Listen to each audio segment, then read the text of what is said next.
Hello everyone, this is Padmanabh Sharma. In this video, we will discuss about the nature and definitions of tort. तो taught का आइए हम मतलब समझते हैं कि ये कहाँ से डिराइव्ड हुआ है, इसका कहाँ से ऑरिजिन हुआ है. द वर्ड टॉट has been derived from the Latin term tortum which means to twist. ये एक लैटिन भाषा के एक शब्द से डिराइव्ड हुआ है, वो है टॉटम, जिसका मतलब होता है टू ट्विस्ट या यानी ट्विस्टेड. मतलब टॉट की मतलब की हम बात करें तो taught means any wrongful act और एनी रॉन्गफुल कंडक्ट. कुल मिलाकर टॉट के मतलब हम मीनिंग्स ये भी होते हैं any crooked act, any twisted act या एनी रॉन्गफुल एक्ट. ये सब टॉट के मीनिंग में आते हैं, एक ही मीनिंग है सबके. अब आइए हम देखते हैं कि ये टॉट जो है ये एक सिविल रॉन्ग होता है. ये जो रॉन्ग है ये सिविल टाइप का रॉन्ग होता है.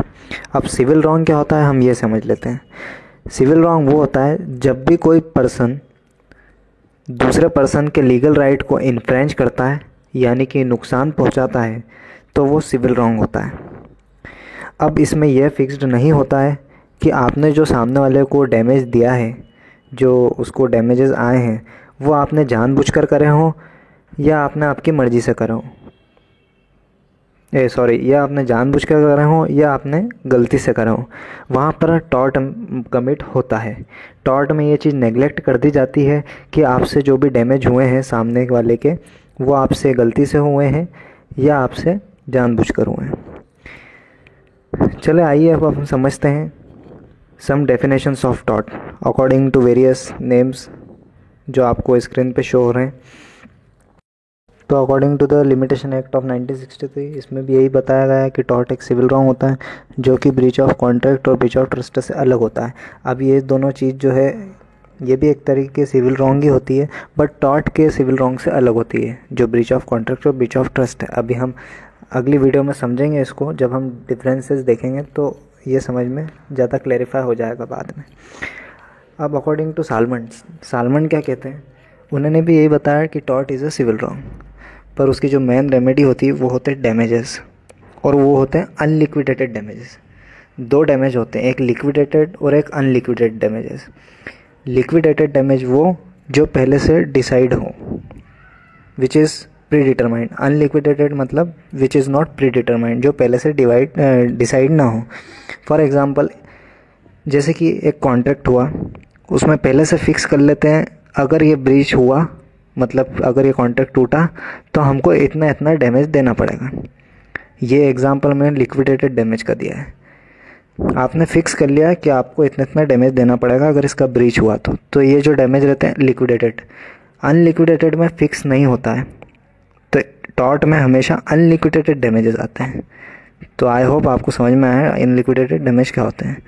And which is not exclusively the breach of contract और ब्रीच ऑफ ट्रस्ट और other merely equitable obligation.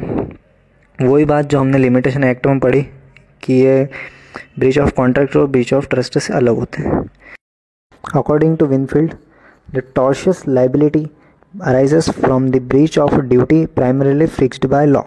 This duty is towards persons generally and its breach is redressable by an action for unliquidated damages. इन्होंने कहा कि जो तो टॉर्शियस liability तब arise होता है जब ब्रीच ऑफ ड्यूटी होता है और वो ड्यूटी लॉ के द्वारा इम्पोज किया हुआ होता है, और ये ड्यूटी जनरल सब पर्सन के लिए होती है. और जब इसका ब्रीच होता है तो इसमें जो डैमेजेस होते हैं वो जो प्रोवाइड किए जाते हैं वो अनलिक्विडेटेड डैमेजेस होते हैं. ये विनफील्ड ने बोला. According to Fraser, it is an infringement of right in rem of a private individual giving a right of compensation at the suit of the injured party. अब जो इंजर्ड पार्टी होती है जब वो सूट फाइल करती है court में, तो इसमें मेन एलिमेंट होता है, देखो एक राइट इन रैम, मतलब आपको जो इसमें मेन रेमेडी जो रहती है वो आपको कंपनसेशन मिलता है कोर्ट के द्वारा जितना आपको डैमेजेस हुआ है. अब हमें जो बेसिक आइडिया हुआ इन डेफिनेशन से, सबसे पहले जो टॉर्ट होता है एक सिविल रॉन्ग होता है, जो टॉर्ट है सिविल रॉन्ग. और secondly every civil wrong is not a tort. हर सिविल रॉन्ग टॉर्ट नहीं होता. और इधर अदर इम्पोर्टेंट सिविल रॉन्ग्स भी होते हैं जो कि है ब्रीच ऑफ कॉन्ट्रैक्ट और ब्रीच ऑफ ट्रस्ट, जो कि हम अगले वीडियो में समझेंगे डिफरेंसेस, तब ये समझ में आ जाएगा ब्रीच ऑफ कॉन्ट्रैक्ट और breach of trust. So thank you for watching this video.